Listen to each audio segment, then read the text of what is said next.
I am Savvy Mike, and this is Savvy Reviews. And well, we have an episode for a spoiler review of Pluribus, season 1, episode 4.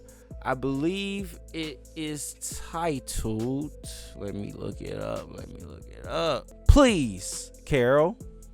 Please. There's no third please at the end. Just Please, Carol. That's the name of the fucking episode.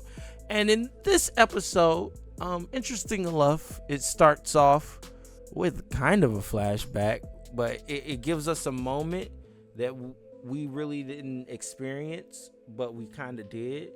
And it's when she asked Zosha to call the non-speaking humans that weren't under the happy spell. So she was like, because it didn't work out with the English speaking one. So she's like, can I talk to somebody else? And she was like, oh yeah, it's this guy in Paraguay. It's him. So we start off this episode basically seeing what he was doing before he got that call. And like Carol, this guy, he does not trust the happy people. And so honestly, I like this show because it makes me ask questions. Like, how would I react in this world if I wasn't under the happy spell or we are one type shit with everybody in the fucking world? Like, how would I be? Like, would I be like Buddy with the Air Force One plane just doing whatever the fuck I wanted to do? Or would I be as reserved as him and Carol were being? Carol was like this at a certain point, but he's just like, he's done. He doesn't want to deal with them. He doesn't even want to eat the food that they bring to his gate, to the point where he eating dog food. That was basically the point of that whole scene, to show us that not only is he a disgruntled person like Carol and very upset with what's going on right now, but Buddy, he's so disgruntled, he's so untrusting of these happy people that he ain't even eating the food they bringing to him. He eating dog food. And that's what the scene was. And that's what it was.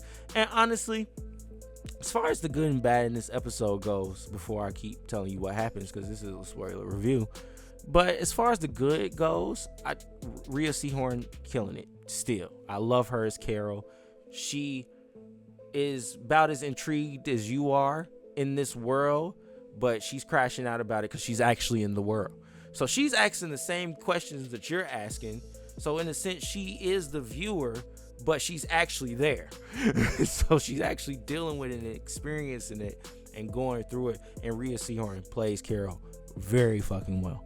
I do enjoy her performance here. She definitely is the reason you do want to watch every week, because she brings a level of acting to this character that honestly, it adds layers to him that you really didn't see there. Because yeah, she's an author, but she's more than just that. Like, she is an actual human that has actual feelings and emotions and thinks and wants to figure out how can we fix this. And she's frustrated at the fact that she feels like she's the only person asking what's wrong. While everybody else is tied together, why is it nobody else like her trying to figure out what to do and how to fix this? So you can feel Rhea Seehorn frustration in her performance. She does it really well. I like Zosha as well, the actress that's playing her. She does a great job playing Zosha. And that's about it when it comes to the people that share most of the screen time. But outside of that, still, I enjoy episode 4 enough. But at the same time, I think the bad is like, okay, we got to get somewhere, right? I like asking questions. I like being intrigued. But I get you want to be the type of show to give me the answers in the last episode. And so we're going to keep doing these intriguing things and asking these questions. And then boom, we're going to hit you over the head with just a whole bunch of revelation at the end. And you're going to be like, what the fuck? You know, I see that coming. I do. And that's what I'm saying. This is so intriguing, what's happening in this world and what's going on in this world. And the questions that the main character Carol is asking, like especially in this episode, as the fallout that happens when you throw a grenade outside of your house and blow up half of it, somebody has to clean it up. And so she pulls up to the house and she's like, why are y'all here? And they were like, you told us to clean it up. Like, you told us to come through and clean it up, so we're cleaning it up for you. And the actual mayor of Albuquerque shows up in this. Like, that's the actual New Mexico mayor of Albuquerque. He's in this, so he shows up as one of the happy people. And so Even Carol acknowledged, like, aren't you the fucking mayor? What are you doing here? But either way, she lets them keep cleaning, and she goes into the house, and she has this board where she noted out her books, I guess. She erases all of that, and she puts everything that she knows about these happy people on the board. And while doing that, she garners more questions. She has more questions, and so she wants to get answers. So she walks outside and she asks one of the happy people, "Hey, happy person, you with the biker Speedo on, you. Yeah, glasses, awkward looking motherfucker. Come talk to me." He comes talk to her. He says, like, what's up, Carol? What you want? What's going on? In a sense, but in a happy voice. And so they start having a conversation. So she just starts asking them questions. And she starts asking him, does he like her books? And what do they, I guess, trying to sense out if they can tell the truth or not, or is this their true feelings? Like, trying to figure out what their honesty policy is, basically. And, he basically says what he thinks is going to make her happy. And that's, she's the greatest author of all time. She goes, even better than Shakespeare? He goes, yeah, even better than that motherfucker. You got it. She's like, you can't think I'm better than Shakespeare.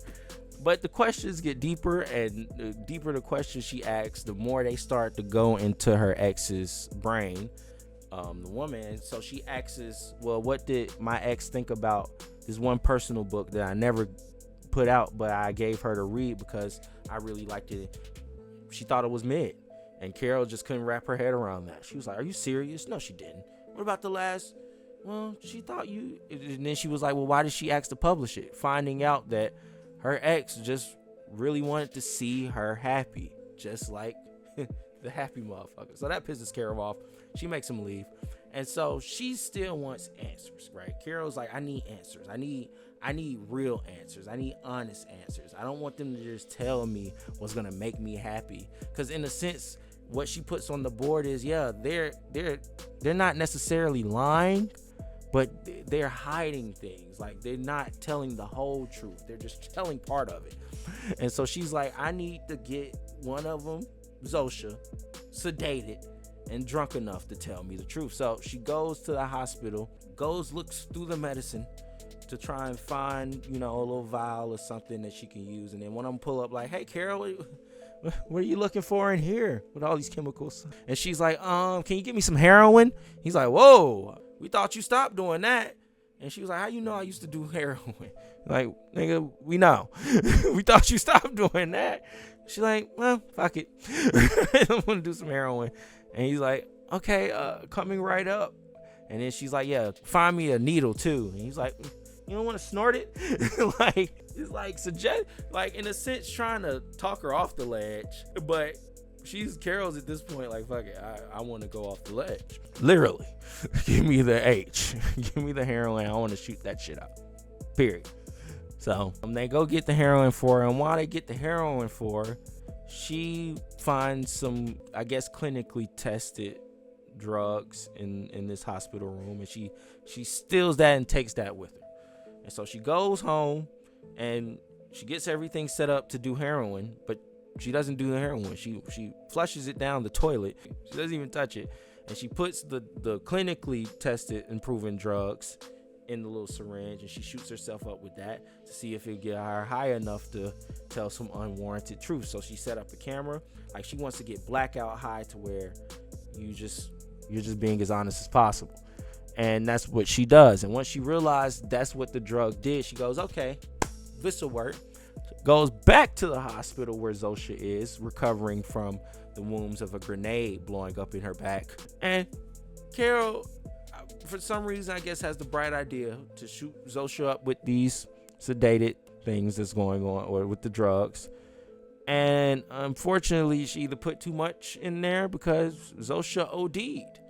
And instead of getting the answers, she got this really weird and creepy moment of all these people walking towards her going, please, Carol, please, Carol, please, Carol. You're like, all right, bro, what's going on here? And she's like, what's wrong with her? As Zosha falls out of the wheelchair, and they're like, she's dying. She's having cardiac arrest. Can we save her? And she's like, yeah, do what you got to do. And so Carol at this point has handcuffed herself to Zosha. So they unhandcuff her, and it's just a really weird moment where they're trying to save Zosha's life, and that's where the episode ends. Now, like I said, I really did enjoy this episode. I'm still very intrigued, and I'm still very interested in what's happening with everything and what's going on with the stories and the questions that's being asked and the questions that's happening. But at the same time, at some point, we as an audience deserve answers. You feel me? So at some point, we have to get those, and I just want to see, like, we have to pick it up. I like that we're doing what we're doing, but it's too many moments of slow pacing, especially in this episode with the beginning part where it leads up to something, but it's slow getting there. Buddy can't even speak English. Most of the things he done written in Spanish, I don't even understand. There's no subtitles for it. So he's just walking around and he's just doing things, and for some reason you think he has a fixation with dog food, and then you realize, no, this nigga just doesn't want to eat the food they're bringing him, so he's just eating whatever he can, which is dog food, unfortunately. So yeah, I can understand why he was pissed when Carol called him, because I'd be pissed too if I had to eat dog food. Either way. But that was deliberately slow paced, and there's a lot of moments in this where it's deliberately slow paced, like the moment with her getting the drugs. That's kind of slow paced. It's just, I get we're doing what we're doing, but I'm ready for the answers, just kind of like Carol. So I like that. I do like the fact that we are Carol in the sense that we're not getting answers because she isn't. And it's going to stay like that until she gets some answers. And clearly Carol's willing to do whatever to get the answers that she needs to get. Unfortunately, she clearly cares about Zosha. So to me, I feel like the character should have made the decision instead of overdosing on, like, you don't, I'm saying, you really, you put that in you and you were fine, but you don't know how she's going to react to it, number one. And number two, you clearly care about this person that's connected to everybody. So just do it with somebody else. Like, just go get another volunteer that's in the hospital. Say, hey, you want to go for a walk? This will really make me happy. They're gonna do it. They're gonna, sure, whatever. Carol wants to walk, y'all. They're gonna do it. So why even do it to Zosha? I guess she did it to Zosha because she felt like Zosha would tell her, like, be more willing to at least tell her in that sedated state. But you're still risking the fact of her ODing like she did. So I just wouldn't have risked it. I would have used somebody else and seen if I can get them to tell me. And then if not, then, well, we can see if we can get Zosha off the rockers at one point and get her to tell me. But they're all connected. So, that just makes no sense to me, because it's just kind of like, you want answers from somebody, you're getting it from 4 billion people. You're not, when you're talking to Zosha, you're not just talking to one person, you're talking to 4 billion or 3 at this point, 3 billion. Yeah, even me, I'm included in that. If I'm in this world somewhere, I'm like, please, Carol, calm the fuck down. We need to save Zosha. That's what I'm saying in the head. And that's what I was thinking, that's my interesting question too. It's kind of like, so what are the, like, is everybody just in same streamline of thought as far as the purpose of everything and what they want to do? Or is it like, did they trap certain souls because those souls would try to break out? Like, no, I'm me. I'm not happy all the time. I'm me. Who knows? I don't know. Like, are these just trapped? Or is it like 3 billion trapped souls somewhere, and this is just one hive mindset that say, okay, we're just gonna go with this one mindset here because this is the happy one, and it's like this one just wants to do whatever it can to make anybody happy. So we're gonna go with this mindset here, and anytime we need to pull from the other consciousness and souls, we're just gonna do that. I don't know. These are just the interesting questions that I have. Let me know what you think in the comments below about episode 4. Please, Carol of Pluribus. This is our weekly show that we're watching right now. If there's other shows that you want me to watch is coming out weekly, let me know in the comments below. Till then, as always, I am Savvy Mike, and this is Savvy Reviews. See you guys for episode 5 in a few days. Hopefully I can talk about that earlier than I talked about this one. So yeah, we'll see you for episode 5 in a few days. Please, Carol. Please. Pluribus. I like the show, though. I do. Anyways, peace.